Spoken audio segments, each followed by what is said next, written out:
I never truly believed in real fear until that night on the road. I had left work late and took a shortcut through an old road in the middle of the forest. It wasn't the safest route, but it saved me nearly 30 minutes. The first few kilometers were calm, just the hum of the engine and the shadows of the trees sliding past the headlights. But then everything changed. First, the radio started acting up. Not unusual in that area, but the static became unbearable. I tried to turn it off, but it kept making noise, even with the button switched off. Then, the headlights flickered for a second. I thought it might be the battery, but the car kept running. I didn't worry too much until I saw the tracks. In the middle of the asphalt, there were tire marks, but they weren't normal. They zigzagged, stopped abruptly, and then continued, as if someone had skidded multiple times for no reason. I slowed down. Something in my gut told me to pay attention. I kept going, and then I saw it. On the right side of the road, a wrecked car, covered in leaves and rust, as if it had been there for years. The driver's door was open. My first instinct was to stop and see if someone was there, but then I noticed something that chilled my blood. The engine was warm, and it smelled like fresh gasoline.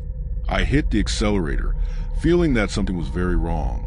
A few meters ahead, the road started to narrow, and then I saw in the rear-view mirror a light in the distance, dim but constant, like the reflection of headlights.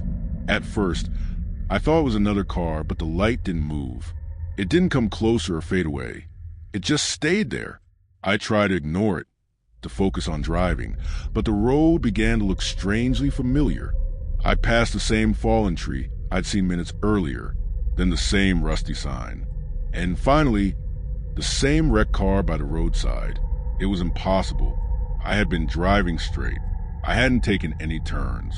But there was the same car with the open door, the same smell of fresh gasoline.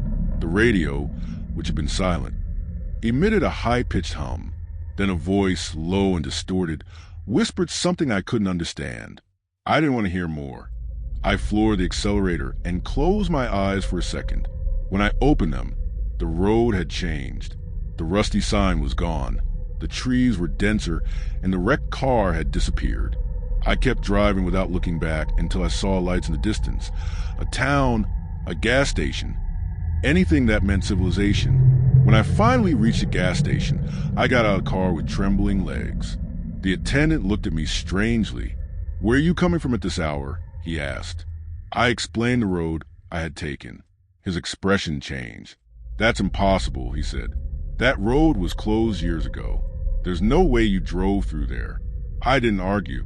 I just filled the tank and continued on my way without looking back. But to this day, I still don't understand how I got out of there or what that unmoving light was. When I got home, I tried to find information about the road. I found an old article about an accident. A car had crashed into a tree and caught fire instantly. 2 people died. In the photo from the report, the vehicle was identical to the one I saw on the road. It was hard to sleep that night.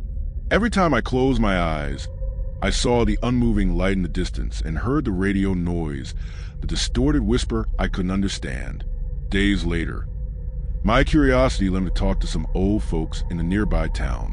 One of them, a weathered man with a hard gaze, told me something that still haunts me. That road, they closed it because something took it. I don't know what it was, but those who go in don't always come out. I kept researching, and the more I discovered, the more terrifying it became. Several people had disappeared on that road over the years, their cars found in conditions similar to the one I saw. But the most disturbing was a story I found in an old internet forum. A user described an experience identical to mine, with one difference. He didn't make it out. His last post said he tried taking another route, but he always ended up at the same spot. That the radio started talking to him in increasingly clear voices. That the light, the one that never moved, was slowly getting closer. There were no more posts after that. I decided to go back to the gas station days later, looking for the attendant I had spoken to. I wanted more answers. But when I got there, they told me no worker matching that description had ever been there. That night, driving home, I saw something that made me hit the brakes. On the side of the road, a dark figure was standing staring at me. I couldn't make out its face, but I felt its presence pierce through my chest like a warning. I sped off, heart racing. Since then, whenever I drive at night, I avoid shortcuts. And when I see a light that doesn't move in the distance, I don't think twice. I speed up because I know it's still out there, waiting for someone else to take the wrong road. That same night, I decided to install cameras in my car. I wanted proof, something tangible to show I wasn't losing my mind. For a week, nothing happened. But on the 8th night, when I checked the recordings, I saw something that froze me in place.